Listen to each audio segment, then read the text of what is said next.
Hi all, എല്ലാവർക്കും നമസ്കാരം. ഇന്ന് ഞാൻ 2 കിലോ തൂക്കം വരുന്ന ഒരു ചോക്ലേറ്റ് ട്രഫിൾ കേക്കിൻ്റെ റെസിപ്പിയാണ് കാണിക്കുന്നത്. അപ്പോൾ എല്ലാവരും വീഡിയോ ഫുള്ളായിട്ട് കാണാം.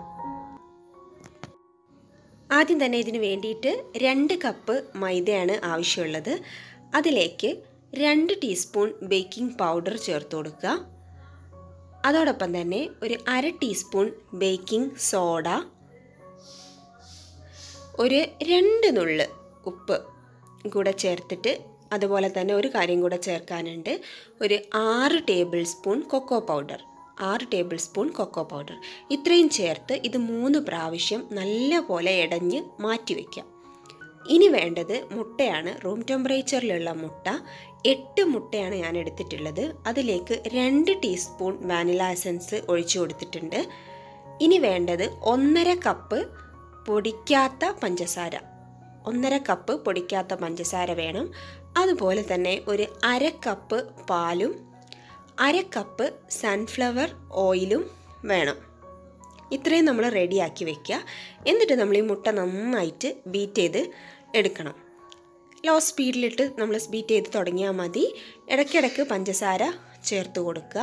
എന്നിട്ട് നല്ല ഹൈ സ്പീഡിലിട്ട് നല്ല പെയിൽ കളറായി കിട്ടുന്ന വരെയും നമ്മളത് ബീറ്റ് ചെയ്ത് എടുക്കണം.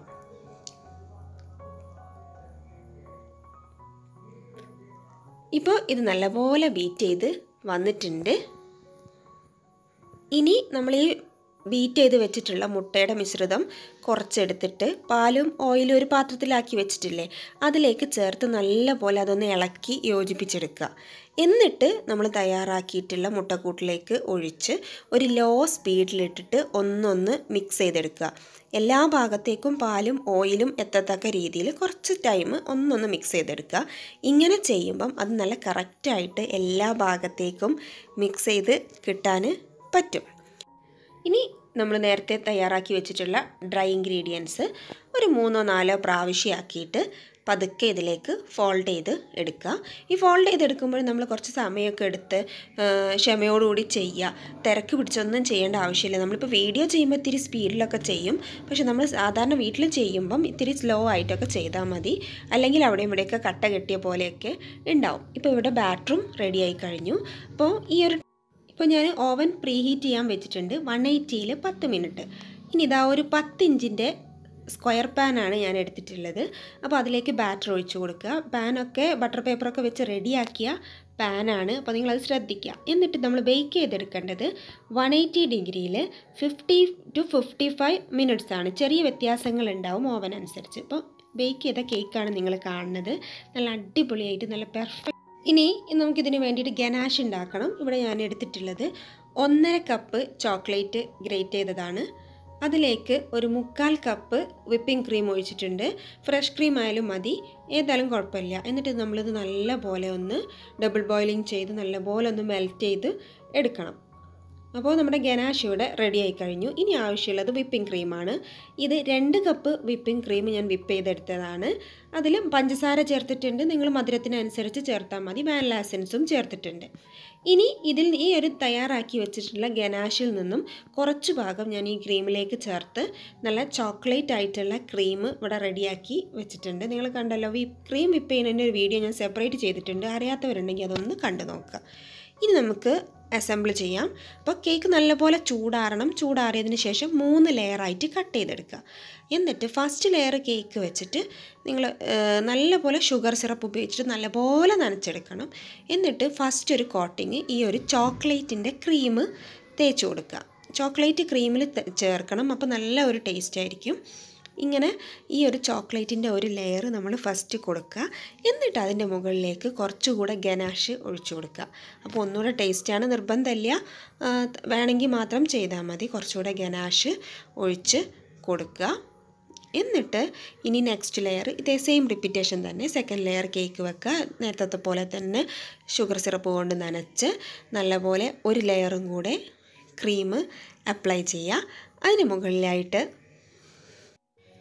ഒരു ലെയർ ചോക്ലേറ്റിൻ്റെ ആ ഒരു ഗനാഷ് ഇല്ലേ, അത് കുറച്ചൊന്ന് സ്പ്രെഡ് ചെയ്ത് കൊടുത്തിട്ട് നല്ലപോലെ തേച്ച് പിടിപ്പിച്ച് നമ്മൾ വീണ്ടും ലാസ്റ്റ് ലെയർ കേക്ക് വെച്ച് ഷുഗർ സിറപ്പ് കൊണ്ട് നനച്ച് എല്ലാ സൈഡും കവർ ചെയ്യുന്ന രീതിയിൽ ചോക്ലേറ്റ് ക്രീം കൊടുക്കുക. ഇപ്പം നല്ലപോലെ കവർ ചെയ്തിട്ടുണ്ട്. ഇതൊരു അരമണിക്കൂർ 1 മണിക്കൂർ നേരം ഫ്രിഡ്ജിൽ വെച്ച് നന്നായിട്ടൊന്ന് തണുപ്പിച്ചെടുക്കുക.